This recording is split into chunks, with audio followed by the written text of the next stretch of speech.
please, then. Great. Firstly, thank you very much, everyone, for being here on the Monday Methods meeting. So we are very happy to invite James Pang to give a talk today to us all in person, I guess, at the CBU, but also to quite a few Zoom joiners as well. James is going to be talking about his recent paper in Nature on the geometric constraints on human brain function. So I won't touch on any of that, but I'll quickly give a bio of James. So James's background is in physics, where he did his PhD at Sydney, before doing a postdoc in Queensland, and is now a research fellow at Monash in Melbourne, working with Professor Alex Finito. So I saw a talk by one of James's supervisors at a conference in Melbourne, and I thought he would be a perfect person to kind of bring to the CBU. I know that it's going to be highly relevant. He's also just won his discovery grant, James. I saw that you won that, so well done on your recent grant win. His work has already got over 100,000 accesses online, and it's actually the 96th percentile of Nature articles currently. So it's highly relevant. Lots of people are accessing this work, and I know that it's going to be of keen interest to a lot of us. So without further ado, James, if you'd like to take the floor and share screens. Thanks for joining us. Thanks, Dan.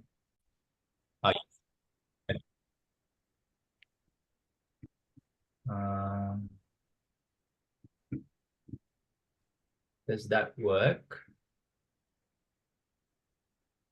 We can see it on Zoom. Yes, we can see. All good? I think we're good. Perfect. All right, so again, thanks, Dan, and for the invitation. And I can see a lot of people in the room, so it's amazing. And thanks for the interest. And I may be slow in the way I speak at the moment because it's 11:30, so pardon for that, but I'll try my very best. And so as Dan said, basically the talk is pretty much about the work that we recently published on brain geometry and dynamics. And I'm just going to go through, if you haven't read the paper, I'm just going to go through the details of it. But feel free to go to the actual paper because there's a lot more stuff in there that I may not be able to discuss in this time period. So the idea of the work is pretty simple, and the question is pretty simple. It's just asking how the shape of your brain, its geometry, influences its function. But before I go into the details of that, I'd like to kind of go into what we see in our environment, in nature. So this question of how shape influences function is not a unique question to the brain, but it actually exists in quite a variety of fields and systems. So if you are musically inclined, for example, you play the guitar or violin or a piano, for example, you would know that changes in the property of the string of your violin, for example, changes its acoustics. It changes the harmonics that you produce. So what do I mean by that? The property or the shape of that string. So if you shorten the length of that string, it produces a different sound, right? If you change the density of the string, again, it affects the sound that you produce. So there's always this intimate relationship between the actual shape. When I say shape, I talk in a more general sense. What I mean really is the physical property of your object. And the same, for example, is true for hydrodynamic systems. So if you have a river bed, for example, and you obstruct, and if you put, certain, rocks and stones, and you obstruct the natural flow of water, you will change the overall dynamics of that particular riverbed. And again, it's the same with other chemical or biological systems, say proteins, where proteins generally bind to other proteins that have almost similar geometrical and physical structure. So we draw inspiration from all these works and all this idea and pretty much ask, how does the underlying anatomical structure of the brain constrains its dynamics and function? I've underlined those two phrases in there because I want to kind of better explain what I mean by anatomical structure and what I mean by constraint. So when you obviously when you ask a neuroscientist what do they mean by the brain's anatomical structure, you might kind of get different answers. In drawing from what we know, starting from say Brodmann's work in the early 1900s, where he was able to partition the brain into discrete areas, which we now know as the Brodmann areas, for example, by doing so, we inherently have this discrete view of the brain. So, and over the last several decades, with the advancements of different imaging modalities and techniques, we have extended all these works using the discrete view of the brain with the emergence of brain connectivity. And the idea of brain connectivity is maybe again, when you ask a neuroscientist of anatomical structure of the brain, you would expect that they would say that anatomical structure corresponds to the way connections in your brain are formed and look like. And in that context, the anatomical structure, in this case, brain connectivity, also has an inherent relationship with function. And there are multiple ways to kind of investigate that. So in the normal C. elegans, for example, on the left, because you can clearly track every single neurons and every single connection, there are multiple experiments where if you perturb certain connections, again, the anatomical structure of the C. elegans, you would see changes in the behavior or changes in the movement of the neuron. So and in more recent works with diffusion and functional MRI, people have started to investigate this structure function coupling, where regions that are highly connected structurally would have higher functional connectivity as well. So again, in these works, the idea that the anatomical structure defined by brain connectivity really shapes the emerging function. Now, with this discrete view of the brain, it's difficult to use this framework to explain a lot of the different phenomena that people have observed over the last several years. There's this phenomena of large-scale brain activity that kind of propagates throughout the brain in a much more continuous manner, both in space and in time. And people have found this not just in humans, but also in other animal species. So say on the top left, for a mice using optical imaging, people have found this kind of continuous wave-like activity that propagates throughout the brain. And in more recent work, for example, on the bottom left, recent work in Nature of Human Behavior, it has shown that they have shown that even in task fMRI data, you see these kind of continuous rotating waves that kind of help people perform certain tasks. So the idea that waves like this emerge in the brain can only be understood in a more continuous manner. So how do we now best describe this kind of continuous activity? There's this concept I'm a physicist, and physicists have developed this mathematical theory called near field theory, which is pretty much it's a mean field model of meso to macro scale dynamics, which perfectly works for myself, for example, who predominantly work in MEG or FMI, and for basic purposes, what do I mean by a mean field model? It's pretty much just taking kind of the average property of a particular system. So a really good example would be, say, you have a certain, say, the room that you're in. There are multiple air molecules that kind of circulate and propagate, and each has its own dynamical trajectory. And these molecules hit each other, producing energy. And that is how we can measure certain mean field properties like temperature or pressure. So you can get away in observing these mean field properties, not by following every single molecule, but taking an average kind of an aggregate activity of all these molecules. Same with, say, biological systems. Say, if I'm sure you've seen these videos of, the emergence of these complex patterns formed by starlings.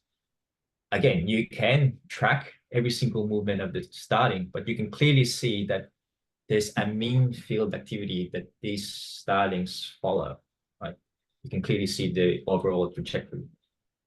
So you can do the same approximation in neural activity, where you take single neuron activity, and we know a lot of concepts about single neuron activity on how synapses kind of propagate and what's the role of the axons and the dendrites and so on and so forth.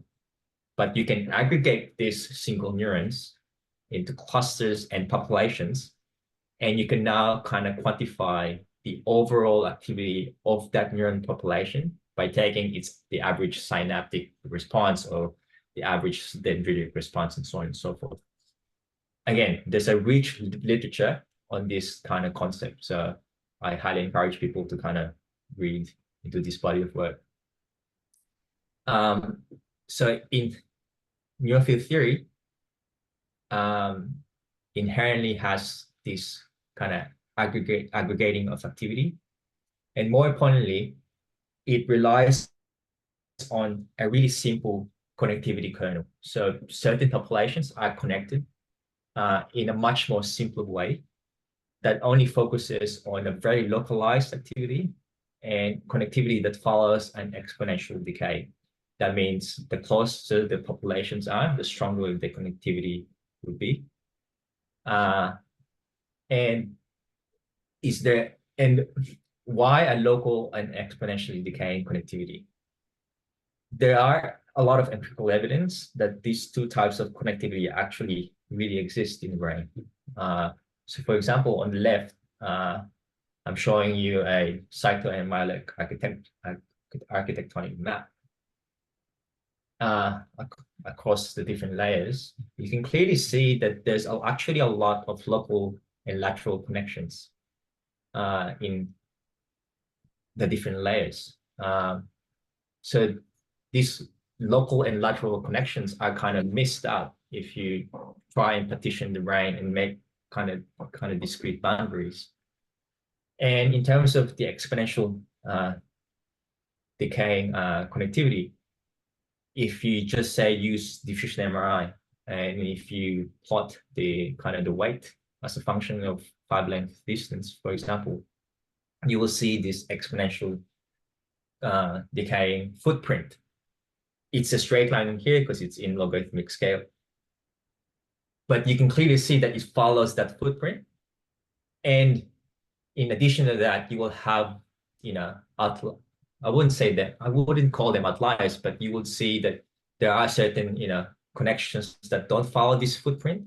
And most of these are the more complex long-range connections. But in general, it follows this simple exponentially decaying connectivity. So again, that really highly suggests that these two types of connectivity are quite useful and important in the brain. So And another aspect of neurofield theory is this concept that the average activity of neuron population affects its neighbors via propagation of waves in space and in time. And neurofield theory approximates this as a simple damped wave equation shown by this differential equation. But I just want to highlight one bit of it, which is this thing in here. So this is a Laplacian, and it encodes a lot of the physical geometry. And this equation really suggests that the emergence of waves heavily rely on the idea of local connectivity and the geometry of the system you're in, which in this case is the brain. So basically that's what the work really wants to kind of try and investigate further. Basically, looking at, we have these two types of anatomical views where the more prominent connectomic point of view, where you can discretize the brain, in this case, just the cortex, and you observe dynamics between nodes, and you prioritize a lot of this complex connectivity. But anatomical structure could be also represented in terms of its actual geometry or its actual shape. So you say here in the cortex, following all the folds and sulci and gyri. And the idea is that how far can we get if we consider the cortex as this continuous entity with dynamics following wave-like propagation? And what happens if you really just prioritize space, geometry, and this really simple, localized, and exponentially decaying connectivity? So that's what we try to investigate in paper. Now, I underlined a while ago the term constraints as well, because it's pretty important. How do we kind of capture that constraint? And we do that by using the concept of arguments of the brain. And if you go back to your biology physics, these arguments are prevalent and it exists in different systems. And I always like going back to these violin and strings. Basically, these arguments are kind of the natural vibrations of your system. You could relate them to, say, the resonances. So in a 1D string, the arguments of the system will have this kind of really simple pattern, right? So this is the first argument. That's the second argument. It's like a sinusoidal wave. And if you increase it further, you increase the nodes, basically the zero crossing. So these are the arguments of that string. And the reason why arguments are pretty important because, again, the frequencies that are tied to these arguments would be highly related to, again, the physical properties of your system. So for a string, for example, the frequencies that you can observe heavily rely on the tension of the string, the length, or even the density of or the mass of the string. And beyond one dimension, beyond a one-dimensional string, you can also observe these arguments in 2 dimensions.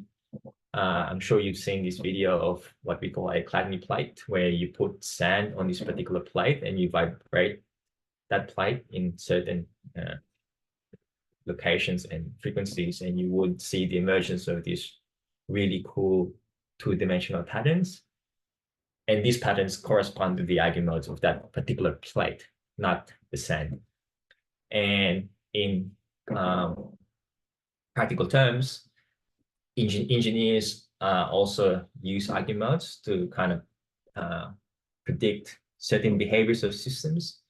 And if you miss out these really important concepts of what the frequencies of the arguments dictate, you may have seen this Tacoma Bridge in the US where it fell down because at that particular point in time, the airflow kind of just hit the resonance of the system. So this goes to show that the idea of the arguments tell you a lot about structural constraints happen in your particular system. So now we go back to the brain now. How do we calculate these brain eigenmodes? So we have two ways of doing it, right? One is using the geometrical structure, say here the cortical surface, or if you have a connectivity matrix. We do that by solving this Laplacian eigenvalue problem, where this term is what we call a Laplace-Beltrami operator. It's basically a generalized form of the double spatial derivative, but in a more general space. This lambda is the eigenvalue, and I'll go back to that in a sec. And this psi is the eigenmode. So each eigenmode will have its own particular eigenvalue, and the eigenvalue corresponds to the frequency, the spatial frequency of that particular eigenmode. You can solve the same problem if you have a connectivity matrix. Oh, sorry, I missed that this Laplace-Beltrami operator encodes a lot of the spatial relations between points in your cortical surface.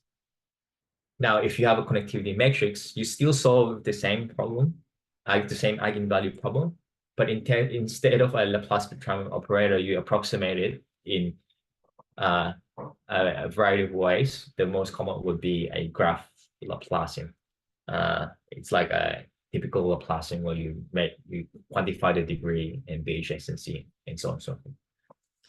So I just wanted to emphasize that the work really focuses on comparing eigenmodes derived from brain anatomy, because this is a really important thing to highlight, because you can construct these eigenmodes in a variety of ways. You can construct statistical eigenmodes just by combining sinusoids, but the main focus of the work really is to see how well eigenmodes derived from brain anatomy perform.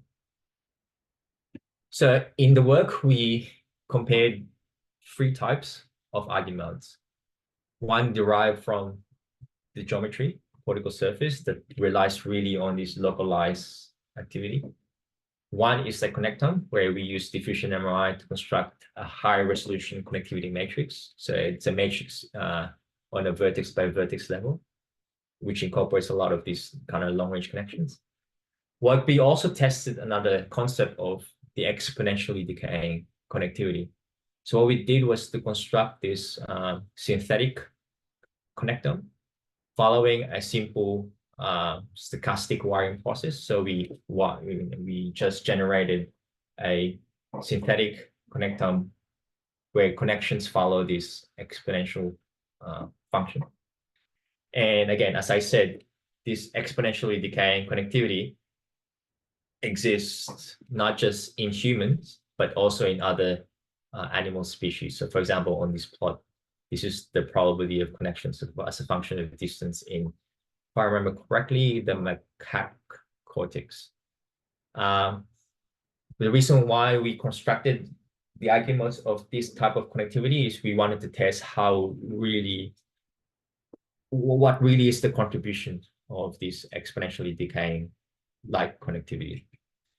And by doing so, you will get these eigenmodes from the 3 types of kind of structure that we wanted to quantify. And these eigenmodes are arranged in a really peculiar manner, where the first ones would correspond to the lowest spatial frequency or the longest spatial wavelength. And if you go further down, they say this mode 100, it captures spatial variations in a much more higher frequency. So that's the good thing about them. So that's why sometimes people call eigenmodes as kind of a multi-scale kind of representation, because you can capture this gamut of spatial frequency in just one framework. And in terms of doing an empirical validation, we used 2 types of data set in the work. First one is the Human Connectome Project, where we use resting state and task activation maps in that in the human connectome project across all the task domains. And we also use about 10,000 maps in NeuroVault. If you're not familiar, NeuroVault is a repository of activation maps that people kind of contributed from different studies all across the world.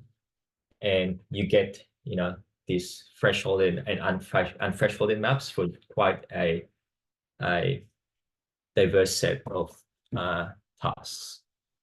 So the first bit of the work was to do a reconstruction of how well can the arguments reconstruct the empirical fMRI data. The way we did that was to do kind of a GLM kind of way of analysis, because the eigenmodes are mathematically the eigenmodes are orthogonal to each other. That means they are completely independent. That means any single map that is represented on the brain can be constructed as a linear combination of these eigenmodes. So say if you have a spatial map Y on the left, you can reconstruct that by doing a linear combination of all these maps, of all these eigenmodes, for example. And you just need to weight the eigenmodes differentially. And the weights dictate a lot of the expression of that eigenmode for that particular map. So say if the coefficient of eigenmode 2 is the highest, it suggests that the expression of mode 2 has a lot of footprint on that particular spatial map. So how well do the geometric eigenmodes perform? So here I'm showing you just the average maps across the different subjects and just a representative task from HCP. So this is the empirical data. And when we use just say 10 geometric eigenmodes, you can see that you can already capture a lot of kind of the core scale patterns observed in your empirical data. So it's not great, but relatively you can see the general effect. But if you just increase it to say 100, the representation is pretty good already. And most of the pattern of your spatial map has been captured, except this really localized activity that you kind of miss out. And if you just increase that to 200, you can get better kind of reconstruction accuracy. And the same story goes when we try to reconstruct kind of resting state data on the right. So if you look at it continuously, or reconstruction as a function of the number of modes, at about 100 on average across different tasks, you can get already about 80% accuracy. And if you go further up, you can get to about 90%. And I think I want to highlight that okay, these eigenmodes are basis sets. So if you construct a different basis set, it will always be, and because these basis sets are orthogonal, you can always reconstruct an empirical data. The question is how fast can you get there?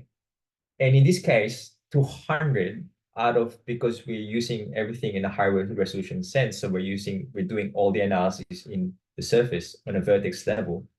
So the total possible number of modes that we could have is the number of vertices that we use, which is about 32,000. So practically, we have about 32,000 modes. We're only using 200 out of the 32,000 modes, and you can get to about 90% accuracy, which to me is a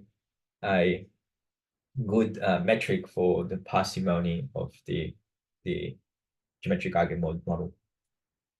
And how well does it perform with the other basis sets that we constructed based on the connectome and the exponentially decaying group? What we're showing here is that for these particular connectomes that we used, that geometric eigenmodes perform better in both resting state and task activation in reconstructing both resting state and task activation maps.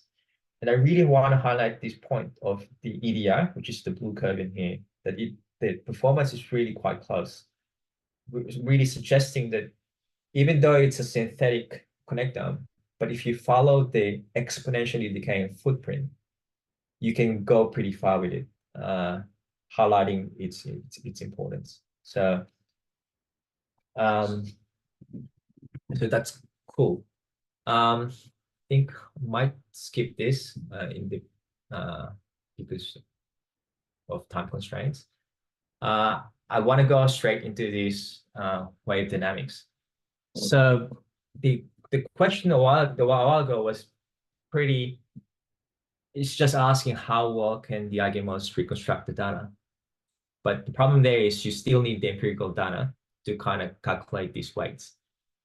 The better question, in my opinion, will be how can the eigenmodes predict actual empirical data without seeing it? So the way to do it is to do some modeling work, right? And the most straightforward way of doing for the eigenmode, geometric eigenmodes will be to use near-field theory's wave model that I showed a while ago and ask the question, how far can we go with the wave model in predicting fMRI data? So that's what we did. So we basically simulated activity on the cortex following this really simple wave equation. With the reason why I call it simple, because it only has two parameters in here, the gamma, which is how damped the propagation is, and RS, which is kind of the length scale. We fix one of the parameters and we kind of use one of them as the free parameter to fit with the data. We also compared this wave model to a neural mass model, which is a type of model where that use the traditional connectome. So you partition the brain into discrete regions and you use the connections estimated via diffusion MRI. And each region would have its own dynamical property following this, nonlinear equation. And we use the Deco et al. Model that is pretty popular nowadays. And in that model, there's actually about 19 parameters, and we fix 15 and we fitted 4 of them and see how well can these two models perform. So first, how well can it model resting state data? So what I'm showing you here is the panels that you will see above will correspond to the wave model, and the one below will correspond to the neural mass model. So these are the model and empirical functional connectivity data. And we compared how well can the two models kind of capture the properties of this functional connectivity matrix. The typical way of doing it is just by comparing it on an edge by edge sense.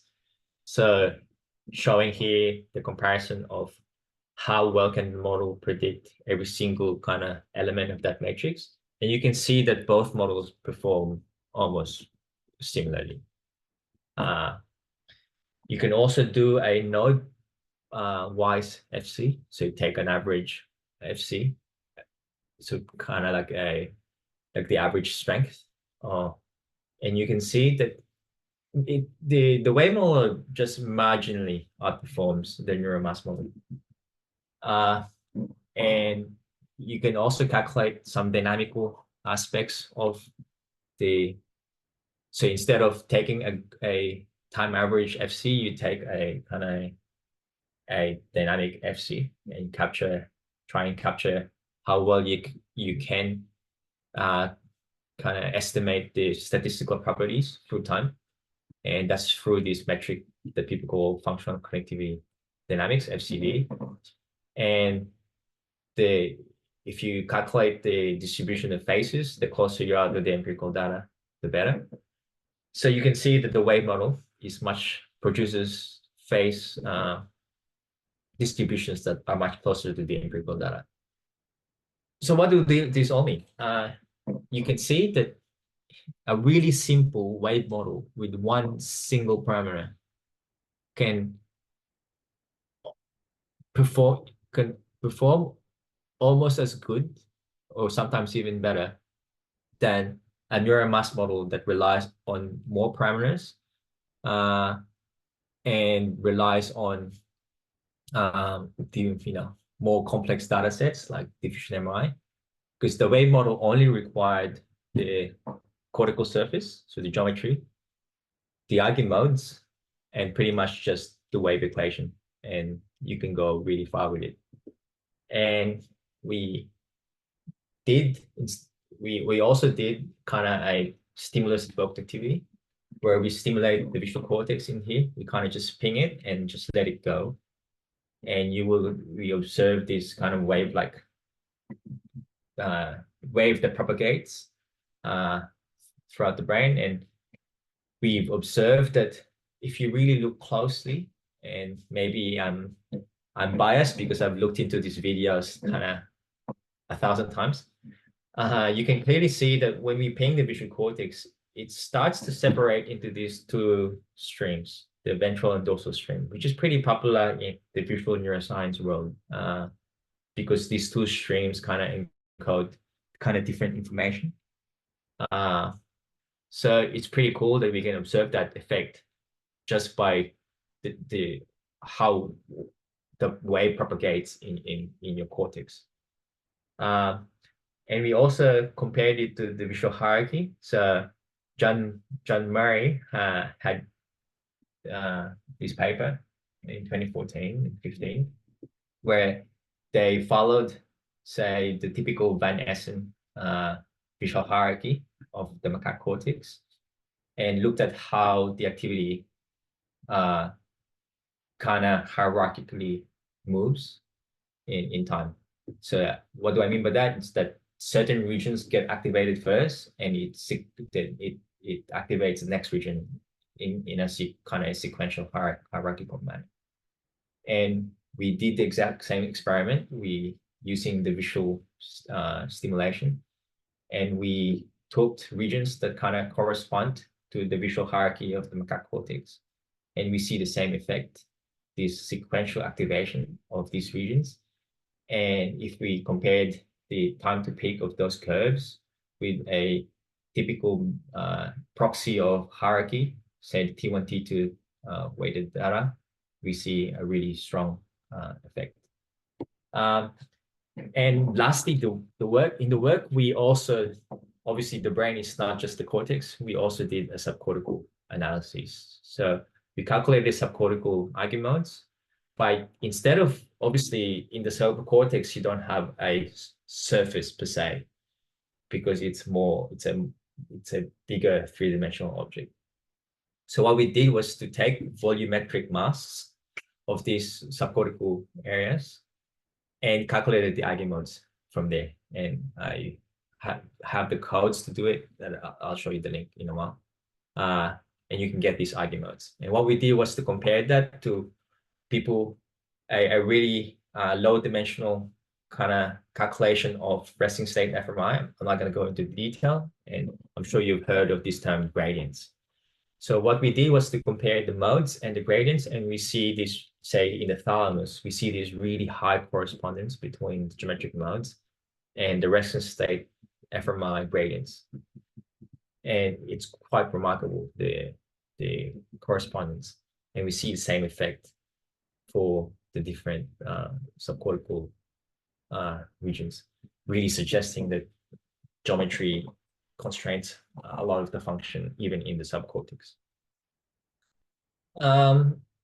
Right, in summary, hopefully what I've shown is that cortical geometric eigenmodes can really parsimoniously study these different anatomical constraints on the brain function.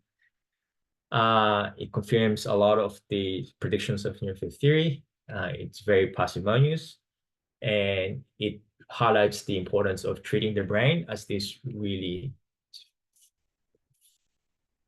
geometrically and physically embedded system. And I want to highlight as well that the work does not imply that the complex connectivity doesn't play any role in the brain. The work only highlights that the simple, localized, and EDI connectivity probably dominates a lot of what we see in fMRI, probably because of its resolution, or because the way we estimate connectivity from diffusion MRI sometimes can be affected by noise. So in this context, the contribution of these connections may be more subtle. So it's really important maybe to go to animal models where you have more high resolution track tracing data to kind of really tease apart what do these complex connectivity kind of contribute on top of the local and EDI connectivity. Skip that.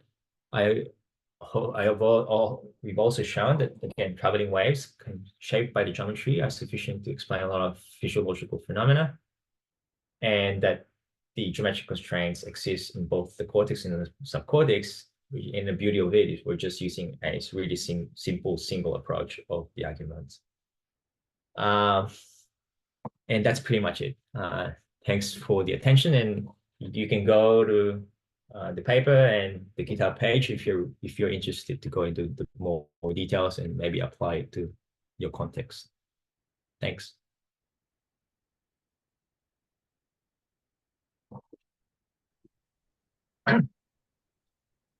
Thank you, James. I will just perhaps stop the recording now, and then we can have more